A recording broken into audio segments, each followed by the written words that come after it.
What if the ground beneath your feet was never truly yours to claim?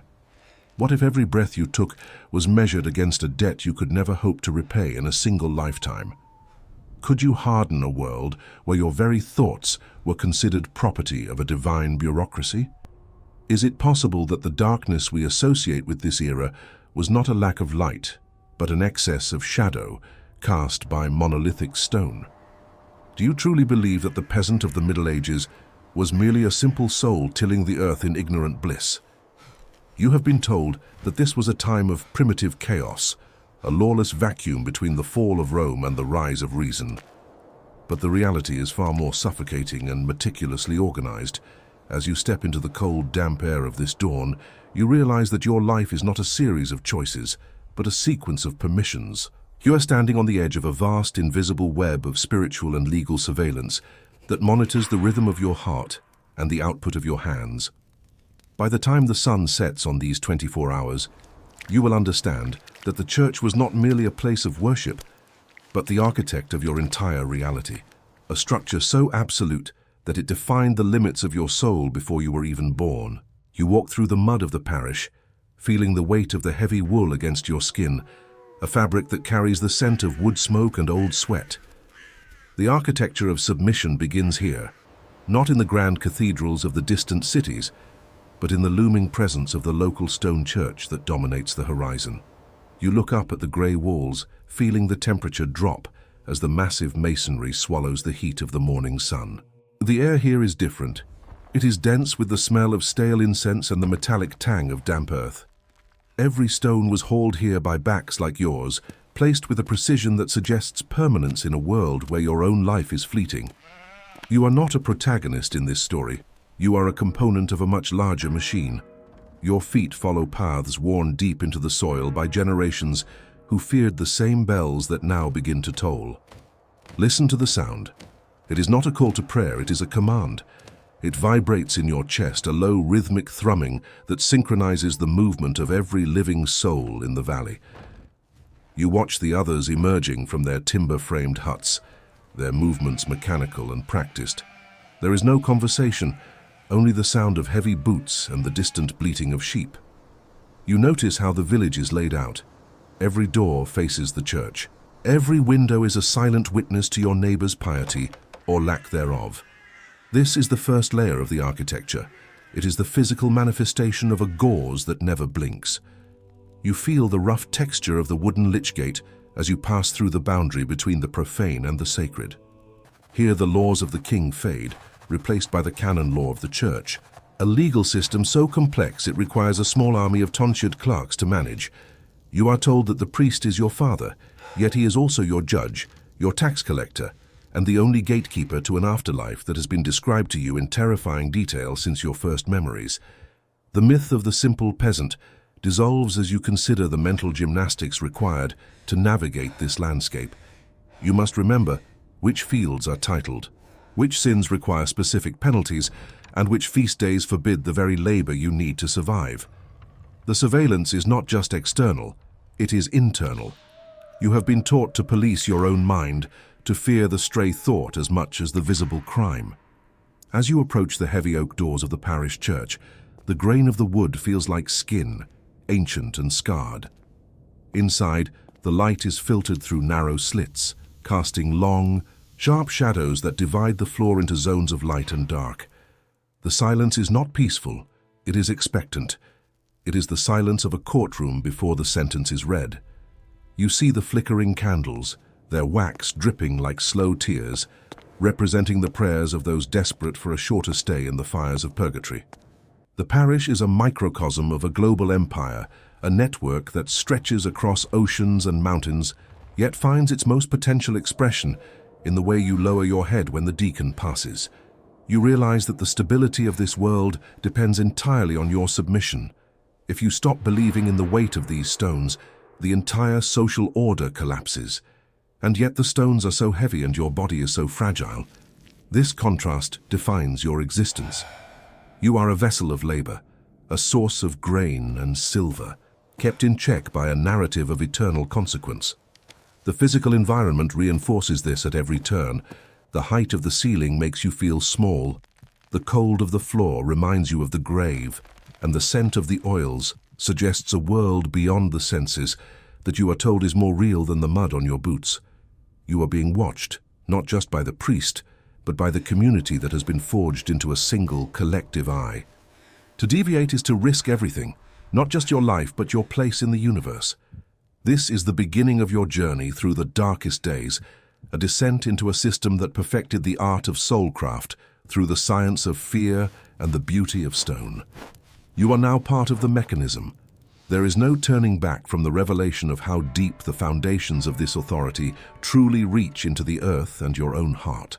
Check if you are already subscribed to this channel, because uncovering the hidden gears of history is the only way to understand the forces that still shape our perception of freedom and authority today.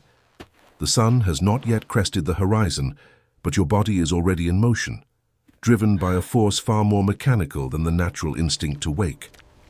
You realize that in this world, time is not a fluid, personal experience. It is a commodity owned, measured, and distributed by the stone tower that looms over the village. The first bell of the day, the matins, slices through the freezing mist like a dull blade, vibrating in the marrow of your bones. It is a sound that demands an immediate transition from the vulnerability of sleep to the rigidity of service. You feel the grit of the dirt floor beneath your bare feet, a cold that seeps upward, reminding you that your connection to this land is one of labor, not possession.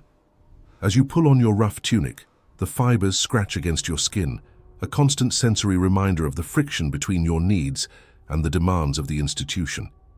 You step outside and the air is thick with the smell of damp hay and the sharp acidic scent of animal waste.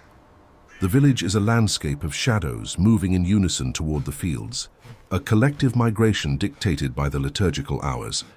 You are not tilling the earth for your own bread alone. You are a participant in a grand spiritual economy where every swing of the scythe is a payment toward a debt of existence. The rhythm of your work is governed by the bells, prime, third, sext, and none, each tolling a specific division of your vitality.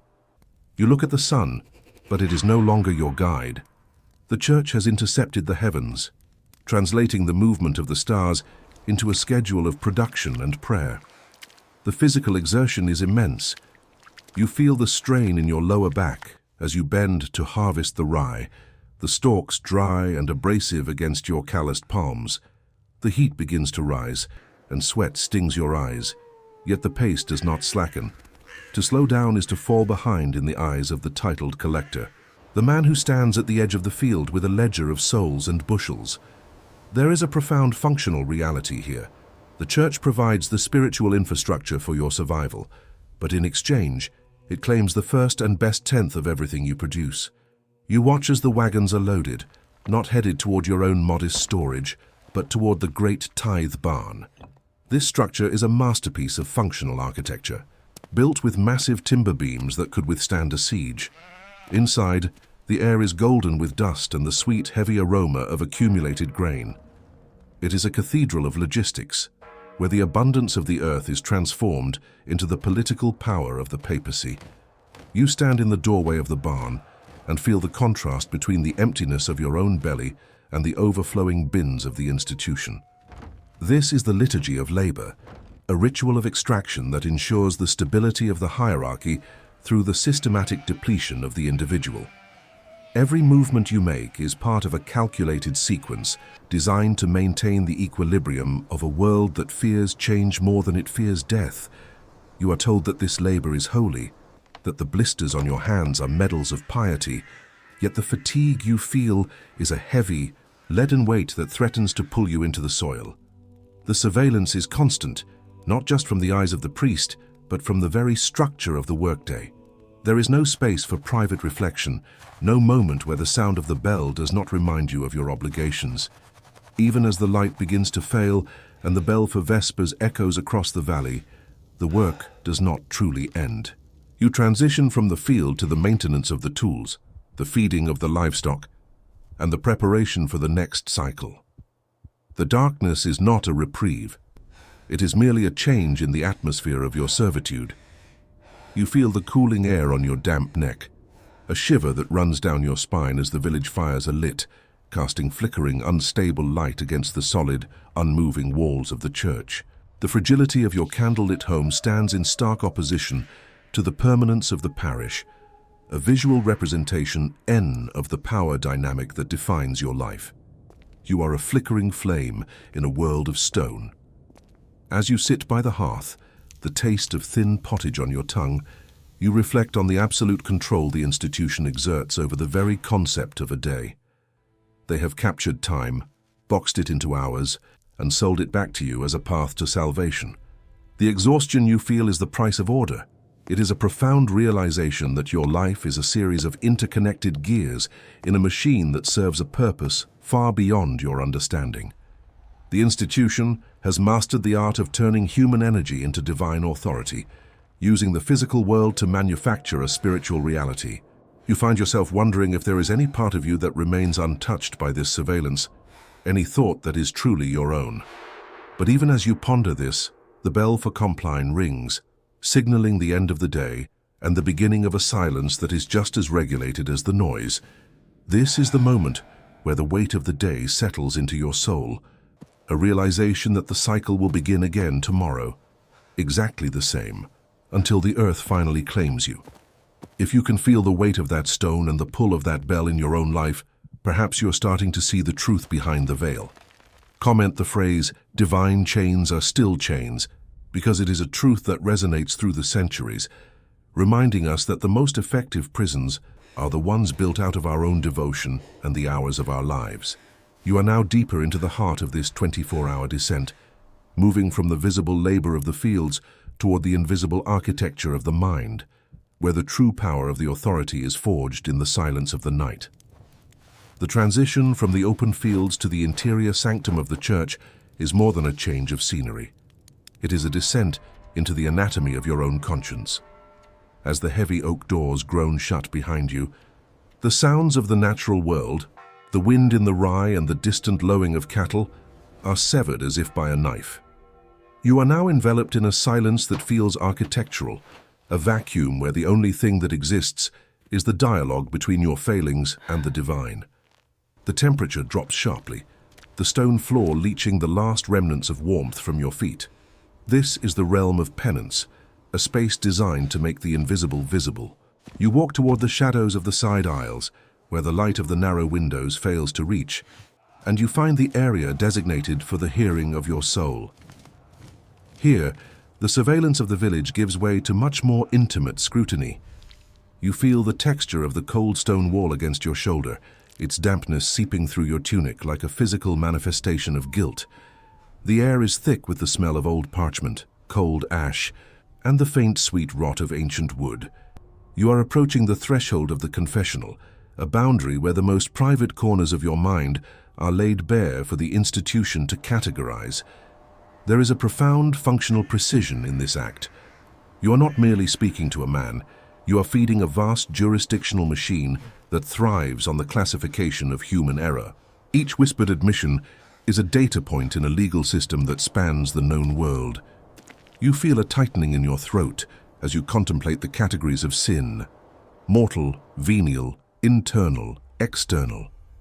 The threat of excommunication hangs over you like a suspended blade, a social and spiritual death that would strip you of your community, your legal rights, and your very identity. It is a form of exile that begins in the mind and ends in the complete isolation of the flesh. You realize that the church does not need to use physical chains when it can bind you with the promise of purgatory. The concept of this middle ground, a place of scoring fire and agonizing delay, is the ultimate tool of psychological regulation. It turns time itself into a punishment, extending the authority of the church beyond the grave and into the infinite.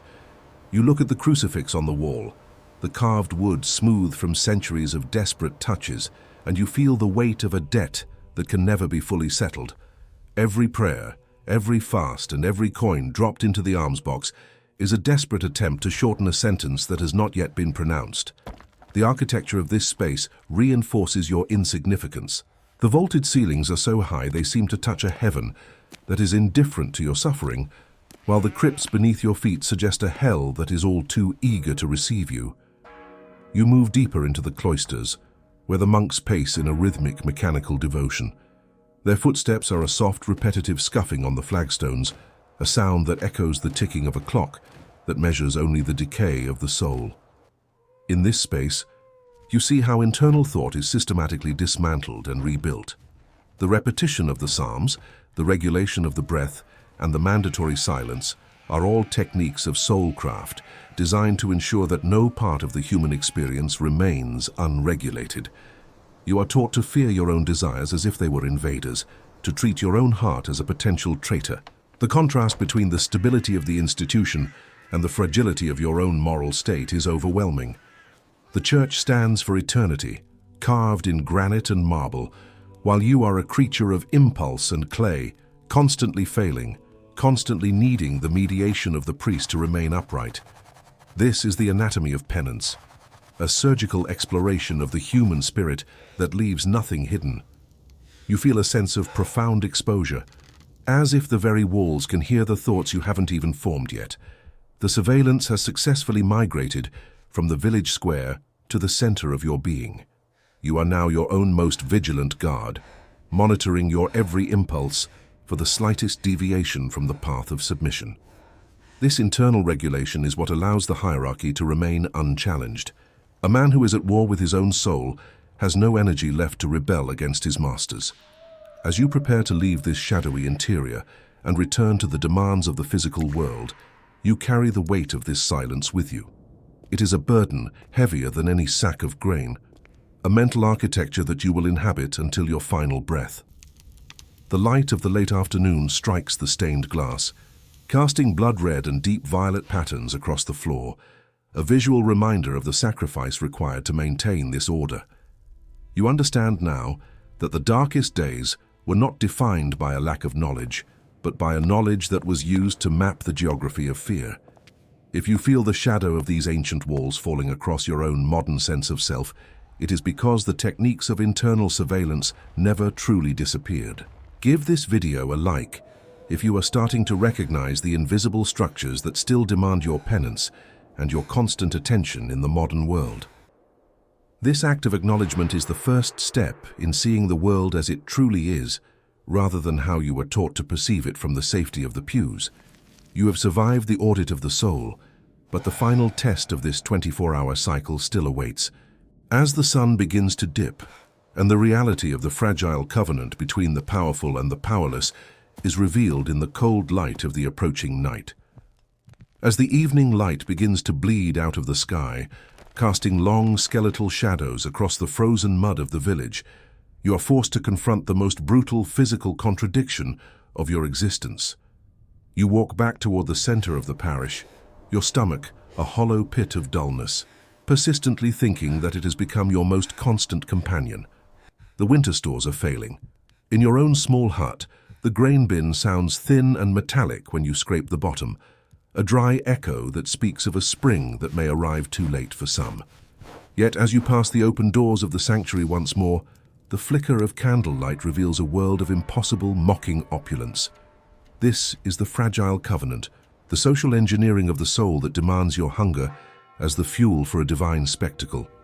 You stand at the threshold, the contrast hitting you like a physical blow. Inside, the altar is draped in heavy silks, imported from lands you will never see, embroidered with gold thread that catches the light and dances with a life of its own. The chalices are made of beaten silver, heavy and cold, containing wine that costs more than your family earns in a year of backbreaking labor. You look at the icons, their faces painted with lapis lazuli and gold leaf, staring back at you with a serenity that feels like a judgment. Why does the house of God overflow with riches, while the children of the village have ribs that press against their skin like the rungs of a ladder? This is not an accident of history. It is a calculated structural necessity. The scarcity of your world is the foundation of their stability. By centralizing all beauty, all wealth, and all permanence within the stone walls of the church, the institution ensures that it is the only source of hope in a landscape of despair.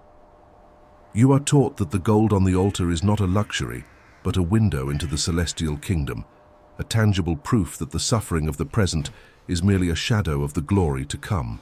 The sensory experience is overwhelming. The smell of expensive beeswax candles, the smooth polish of the marble steps, and the vibrant colors of the tapestries create a psychological sanctuary. For a few moments, the cold and the hunger are pushed to the margins of your consciousness, replaced by a sense of awesome that is indistinguishable from submission. This is the masterpiece of the hierarchy, turning your own privacy into a form of worship. You realize that if the church were as poor as you, its authority would vanish with the first failed harvest. Its power lies in its ability to remain untouched by the seasons, a frozen monument to a social order that claims to be divinely ordained. You watch the priest move with a grace that comes from a life without the heavy lifting of stones or the pulling of weeds. His garments rustle with a sound like dry leaves, a sharp contrast to the damp, heavy wool that clings to your own tired frame. The functional reality of this covenant is a trade of the material for the symbolic. You give the grain that would keep you through the winter, and in return, you are given the privilege of standing in the presence of this magnificence. It is a system of emotional redistribution where the physical wealth of the many is distilled into the spiritual prestige of the few. You feel the tension between the security of the institution and the volatility of your own life. One early frost, one late rain, and your world collapses, yet the bells will still ring at the same hour, and the gold will still shine on the altar. This permanence is what keeps the hierarchy stable, even in the face of starvation. You find yourself clinging to the very structure that exhausts you, because it is the only thing that does not change in a world that is constantly trying to break you.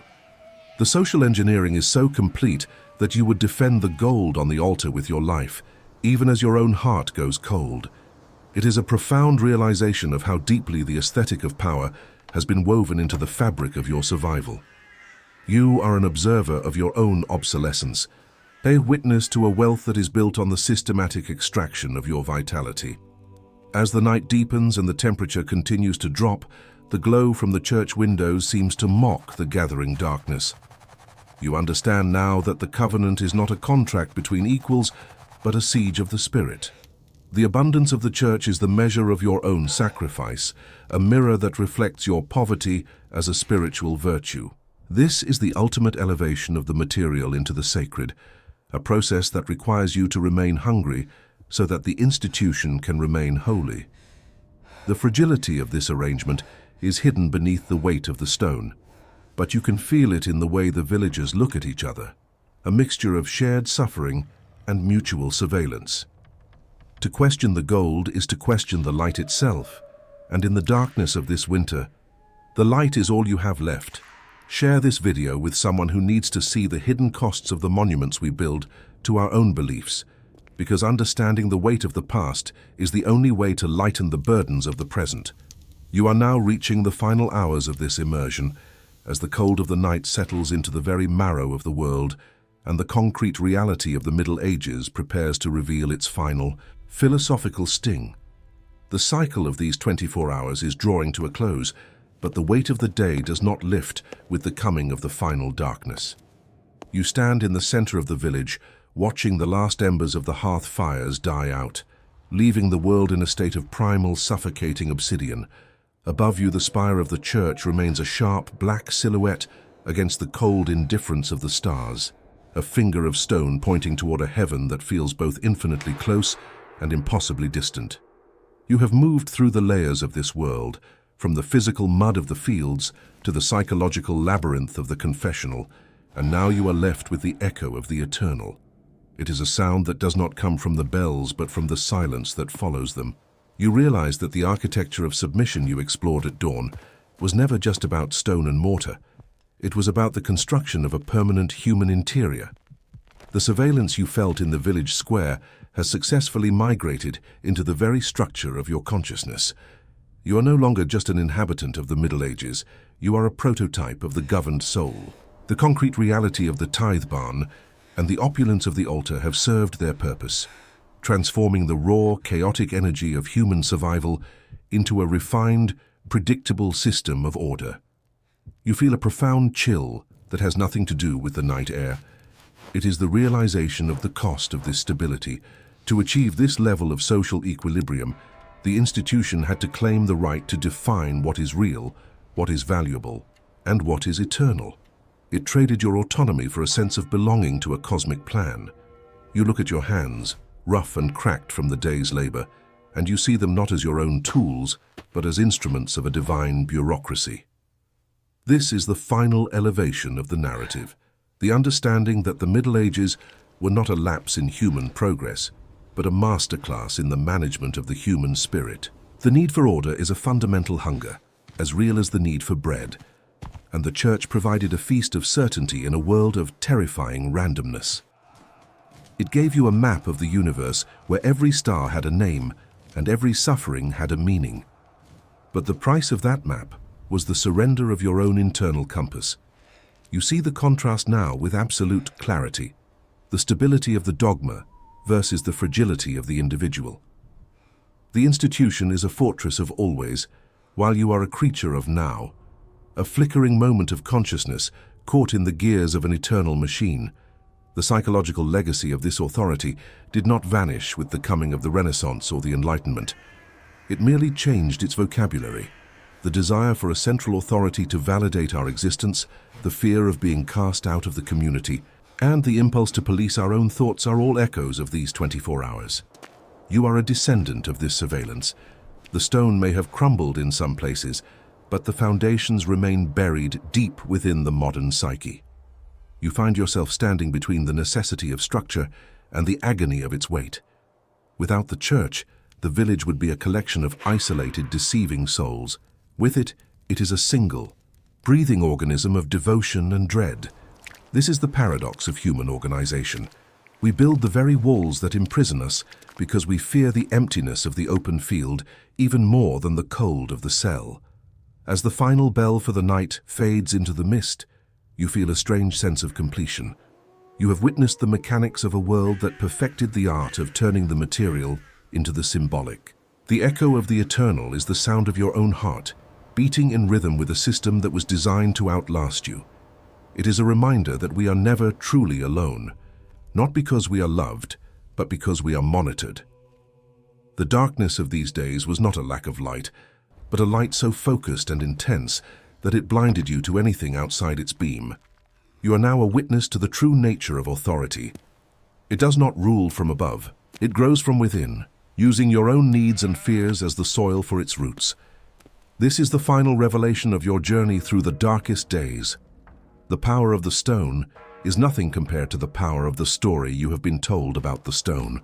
You are the vessel, the laborer, the penitent, and the observer. You are the living proof that the past is never dead. It is simply waiting for the sun to rise, so it can begin the cycle once more. Every time you seek a simple answer to a complex pain, every time you sacrifice your truth for the comfort of the crowd, you are stepping back into the shadow of that parish church. The 24 hours are over, but the legacy is infinite. The bells have stopped, but the vibration remains in the air, a low hum of submission that will follow you into the light of the coming age. It is the sound of a world that decided long ago that the price of peace was the soul itself. Check if you are already subscribed to this channel to continue exploring the labyrinths of power that still define the borders of our world. If you've watched this far, it's because you liked this case. Leave a comment saying, "I've watched this far," so I can get to know you and know who really likes the stories here on the channel. Leave a like if this journey through the shadows of the past has brought new light to your present, and share this documentary with those who still believe that the chains of history have been broken when in fact they have just become invisible.